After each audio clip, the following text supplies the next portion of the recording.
Kapag hindi ka ba nakabayad sa OLA, magkakaroon ka ng permanent criminal record sa NBI at police clearance. Ito yung medyo nakikita kong madalas din ginagamit ng mga OLA, ng mga pananakot, pagbabanta. At sa video ito, tatalakayin natin yan. So, bago yung lahat, maglalambing ako sa inyo. Pakipollow po ang aking mga social media account ng Facebook, TikTok at ang aking YouTube channel. At kung nakatulong sa inyo ang video, okay, malaking tulong din po ang inyong pag-like. Malaking tulong din po ang pag-share. Para updated po kayo sa mga videos natin dito, ay pakihit lang po yung notification bell. Disclaimer, hindi po ako nanghihikayat ng mga utang dito sa mga online loan app. Ako po nagbibigay lang po ng mga payo, gabay, at nubay kung ano yung proseso ng kanilang pagpapautang, ang proseso ng kanilang paningil, at kung paano nyo haharapin ang mga suliranin na ginagawa na may itong mga online loan apps sa inyo, at kung ano yung dapat isa-isip ninyo kung paano nyo lalagpasan yung mga ganitong klaseng unfair debt collection practices. Then, hindi po ako abogado, no? Hindi po. Ako po ay pupunta lamang sa mga ahensya ng gobyerno para magtanong-tanong at nagpapal din po tayo ng mga kaso sa mga yan para magkaroon ng tamang complaint at tamang paggabay sa mga ganito klase ng mga content. At hindi rin po ako nanukonsente na huwag magbayad ng utang. Okay? Okay, malinaw po, ha? Ito po yung sabi, final notice endorsement for criminal prosecution. This is your final warning.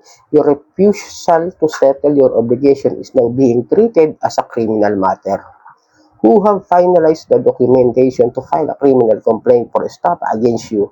Once filed with the prosecutor's office, this will lead to issuance of warrant of arrest, permanent criminal record, potential imprisonment. You have days to settle your account and provide proof of payment. If we do not receive it by February 12, 2026, we will proceed with the filing without further notice. This is your last chance to avoid a criminal case. So, doon muna tayo sa una. Pwede ba yun na issuehan ka ng warrant of arrest? Pwede yun. Kung mapapatunayan nila na kayo ay gumawa ng panloloko at fraud o deceit dito sa mga online lending apps, pwede ha, iulitin ko pwede, pero kailangan nilang patunayan yan at meron silang matibay na ebidensya na kayo bilang isang nangutang at hindi nagbayad at naggawa pa kayo ng panloloko. Magkakaroon talaga, pwedeng magkaroon ng warrant of arrest. Pero kung lahat naman ang binigay ninyong detalye, tandaan nyo, is wala yan. As long as you are giving the legit documentation of proof na nag-apply kayo ng loan nang walang halong panloloko. Kasi pag inakyat sa korte, yun. Kailangan kompleto sila. Hindi pwedeng yung ganito lang, sasabihin na niaakyat tapos may warrant of arrest. Hindi yun. May proseso po tayong dapat sundin. So, we have finalized the documentation to file a criminal complaint against you once filed with the prosecutor's office. Okay naman yun, no? Yung sa prosecutor's office. Alam ko yun yung tinatawag na direct filing sa korte. Yan ang pwedeng gawin ng isang mga napatunayan. Sa company yan, tulad yan, na may kakayahan mag-file ng case ng direct. Kasi may authority sila, diretso na yan. Hindi na yung katulad natin na mga walang kakayahan na kailangan kung wala tayong perang pangkuha sa mga attorney, pwede tayo lumapit sa Public Attorney's Office o kaya sa mga ahensya ng gobyerno like the PNP and the and the NBI. Tsaka sa PAOK po. Pwede po yan. Yun po yung makakatulong sa inyo. Kung gusto nyo magsampa ng kaso paglabag sa karapatan ninyo dito sa mga online lending apps, magkaiba po yun ha. Iba yung ginawa nila ayon sa sinasabi, yun po yung direct filing. Then, permanent criminal record sa NBI o police clearance. Tandaan ninyo, utang pong pinag-uusapan kung sa mga online loan apps. Kasi nga, ito yung content natin. Online loan apps, lending companies, or financings like that. Hindi pwedeng maging permanent criminal record maliban na lamang kung talagang meron talagang panloloko. Ulit-ulitin natin yan. Kasi marami hindi pa rin nakakaintindi, marami pa rin yung mga baguhan na hindi nauunawaan yung criminal record. Criminal record, estapa, BP22, swindling, at kung ano-ano pa. Hindi pasok ang hindi pagbabayad ng utang, ha? Tandaan nyo, hindi papasok yun doon. Civil case po yan.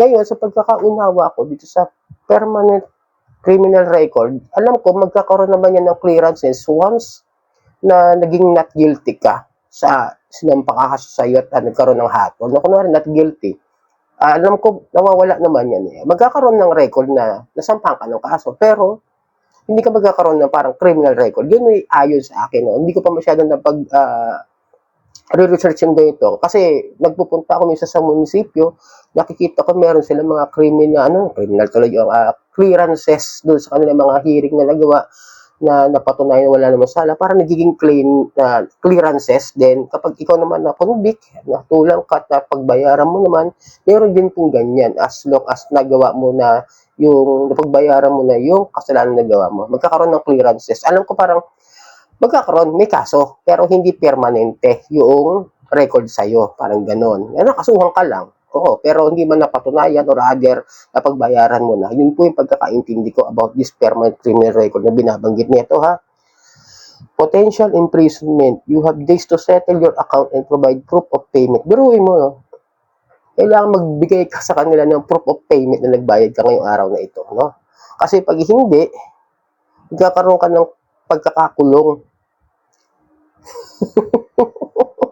O diba, pumapasok pa rin talaga yung paniningil ng utang para lang i-atras nila o hindi matuloy yung pagsasampa nila ng kaso. Ako, sa totoo lang no, mga kadyani, mas gusto ko na sampahan ako ng kaso. Pero syempre, sa legal na proseso, sa pamamaraan ng small claims court. Ito po, hindi po kasi papasok o sasaklawan basta-basta yan ng isang korte, ng PNP, ng NBI o ng PAO o ng kahit sino Poncio Pilato as long as yung negosyo mo ay pagpapautang. Ikaw yung mapapatunay. Kunwari, itong online na to, itong online loan up, nagsampa sa'yo ng estafa, na kailangan talaga pagtibayin, patunayan na may panlolokong ginawa yung borrower.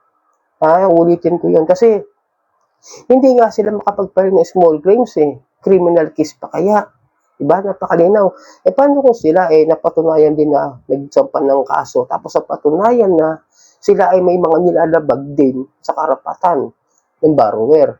Tulad ng pamababanta, pamamahiya, pananakot, pagpapanggap na kung sino-sino mga pulis, Poncio Pilato, NBI, attorney, Supreme Court, like that, diba? Meron din silang criminal liabilities, anong mangyayari?